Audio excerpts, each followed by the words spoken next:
پاک دامنی کی شہادتیں۔ تیسری شہادت حضرت یوسف علیہ السلام کی ہے۔ ابھی گزرا ہے کہ انہوں نے فرمایا تھا کہ اے میرے رب، مجھے جیل زیادہ محبوب ہے اس برائی سے جس کی طرف یہ مجھے بلاتی ہے۔ ان تمام شہادتوں سے یوسف علیہ السلام کی پاک دامنی ثابت ہوتی ہے، تقدیر بر صورت غالب رہتی ہے۔ ان قصوں میں عقل مندوں کے لیے عبرت ہے۔ یہ قرآن ایسی بات نہیں جس سے خود بنا لیا جائے، بلکہ یہ ان کتابوں کی تصدیق کرنے والا ہے جو اس سے پہلے نازل ہوئی ہیں، اور مومنوں کے لیے ہدایت اور رحمت ہے۔ گویا اس طرف متوجہ کیا گیا جو اللہ حضرت یوسف علیہ السلام کو کنویں سے نکال کر تخت پر بٹھا سکتا ہے، وہ اللہ اس بات پر قادر ہے کہ محمد صلی اللہ علیہ وآلہ وسلم کو بھی عزت عطا کرے اور ان کے لائے ہوئے دین کو تمام ادیان پر غالب کر دے۔ اس واقعہ سے صبر کی فضیلت اور اس کے بہترین نتائج کا بھی یقین آ جاتا ہے۔ حضرت یوسف علیہ السلام نے کنویں کی تاریکی میں، جیل کی تنہائی تک اور عزیز مصر کے گھر سے بھائیوں کو معاف کرنے تک ہر جگہ مضبوطی کے ساتھ صبر کا دامن تھامے رکھا۔ اس صبر کے جو نتائج سامنے آئے وہ کسی سے مخفی نہیں۔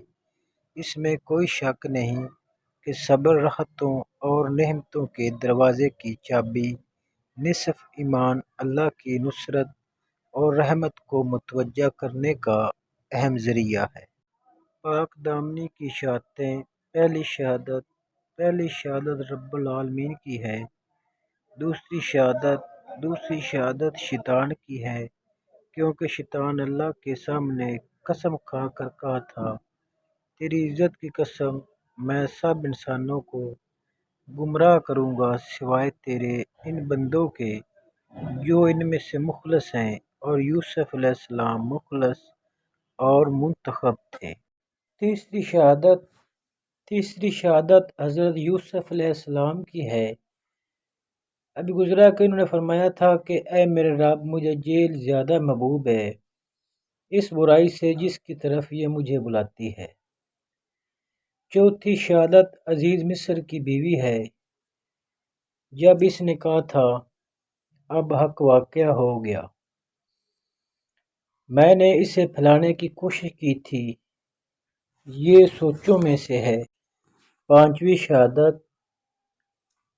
شہادت عزیز مصر کے خاندان کے اس فرد کی ہے جس نے کہا تھا، اگر قمیض آگے سے پھٹی ہے تو یہ سچی ہے، اور یوسف معاذ اللہ جھوٹوں میں سے ہے، اور اگر قمیض پیچھے سے پھٹی ہے تو زلیخا جھوٹی ہے، اور یہ سچوں میں سے ہے۔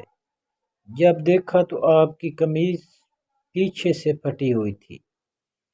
چھٹی شہادت ان زنان مصر کی ہے جنہوں نے اپنے ہاتھ کاٹ لیے تھے۔ انہوں نے گواہی دیتے ہوئے کہا تھا، ہمیں یوسف کے بارے میں کسی برائی کا علم نہیں ہے۔ پاک دامنی ثابت ہوئی۔ ان تمام شہادتوں سے یوسف علیہ السلام کی پاک دامنی ثابت ہوتی ہے، تقدیر بر صورت غالب رہتی ہے۔ اللہ کسی کو تکلیف میں مبتلا کرنے کا فیصلہ کر لے تو اس کی تقدیر اور فیصلے کو کوئی ٹال نہیں سکتا، اور اگر کسی کے ساتھ عزت کا فیصلہ کر لے تو اسے کوئی روک نہیں سکتا۔ اختتامی عبرت۔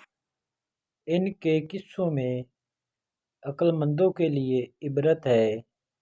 یہ قرآن ایسی بات نہیں جس سے خود بنا لیا جائے، بلکہ یہ ان کتابوں کی تصدیق کرنے والا ہے جو اس سے پہلے نازل ہوئی ہیں، اور مومنوں کے لیے ہدایت اور رحمت ہے۔ گویا اس طرف متوجہ کیا گیا جو اللہ حضرت یوسف علیہ السلام کو کنویں سے نکال کر تخت پر بٹھا سکتا ہے، وہ اللہ اس بات پر قادر ہے کہ محمد صلی اللہ علیہ وآلہ وسلم کو بھی عزت عطا کرے اور ان کے لائے ہوئے دین کو تمام ادیان پر غالب کر دے۔